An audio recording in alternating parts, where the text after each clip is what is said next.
a staff member. Joining us live, our Monday morning panel, Assistant Foreign Minister Matt Thistlethwaite, the Liberal Senator Maria Kovacic as well. Maria, I'll start off with you on this. What do you make of what's going on at the moment? Look, I'm primarily focused on ensuring that our Australian Indian community understands what an important part they are of the fabric of multicultural Australia. That's what Susan Lee, Senator Paul Scar, Julian Leeser and I, along with state colleagues, were doing yesterday afternoon in Harris Park. I think that was a really important thing for us to do in terms of going out and having a conversation with that community and listening to their concerns and acknowledging the fact that they are quite upset about those comments. I understand that those comments have been walked back. There's comments from Senator Nampijinpa Price in relation to them being taken out of context. Whatever it is, regardless of that, it was very important that we had those conversations. I've been in that community many, many times. I was supported by many individuals from the Harris Park business community during the 2022 election campaign when I ran as a candidate in Parramatta. And for me, it was important to be there along with Susan and Paul and Julian to actually say, we hear you and we acknowledge that you're upset. So you mentioned there that Jacinta Price walked back the comments, but she didn't apologise. Do you think she needs to, or are you satisfied that she's done enough, she's said enough? Look, genuinely, that's a matter for her. She's the only one that can make a decision in relation to that. What would be your preference? Genuinely, I think each of us should make our own decisions about things like that. For me, my decision was to participate in the conversation with the community yesterday and actually say I disagree with those comments. I believe that they are factually incorrect. They are not true. The Australian Indian community makes an extraordinary contribution to multicultural Australia. There are organisations and businesses there that provide, for example, free food on a Tuesday to people in the broader community who are struggling financially. There are community groups there that provided free food hampers during COVID. They are the first ones to step up to support the SES. They are there in natural disasters to come and assist. Large communities from Harris Park in particular, went out to the floods in the Northern Rivers areas. These are the things that I see and I know of our Australian Indian community, and I wanted to go there yesterday with Susan Lee, with Senator Paul Scar and with Julian Leeser to say that, this is who we know Indian Australians to be. All right, we'll get to these comments from Alex Hawke in a moment, but I'll go to you, Matt. It's a quiet one for you today, again, but have you got any questions about what's going on with the Liberals at the moment over this?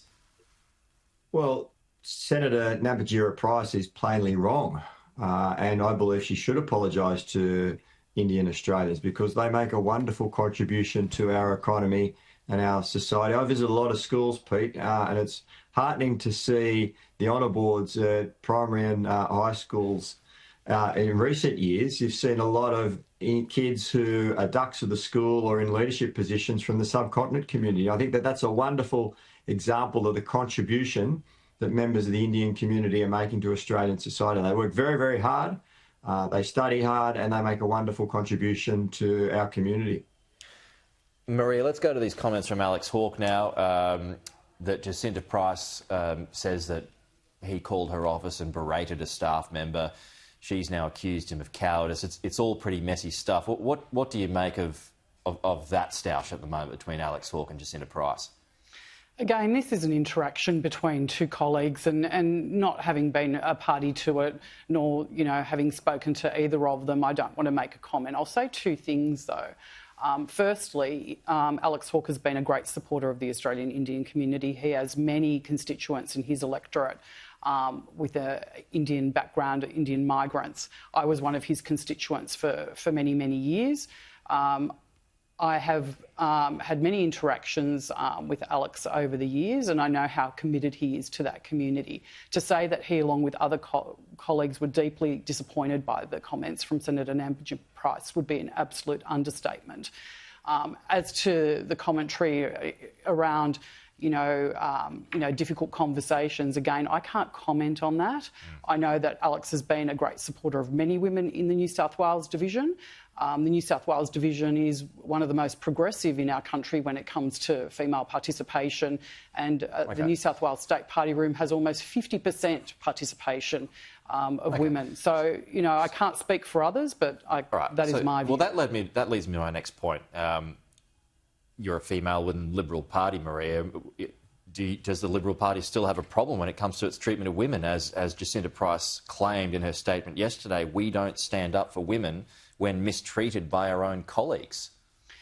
Well, again, I don't know what Senator Nampijinpa Price is referencing, so I can't speak to that particular point. I do believe we need more women in our party room. We do not have enough women representing the Liberal Party in our federal party room. That is an absolute fact. There is no doubt about that.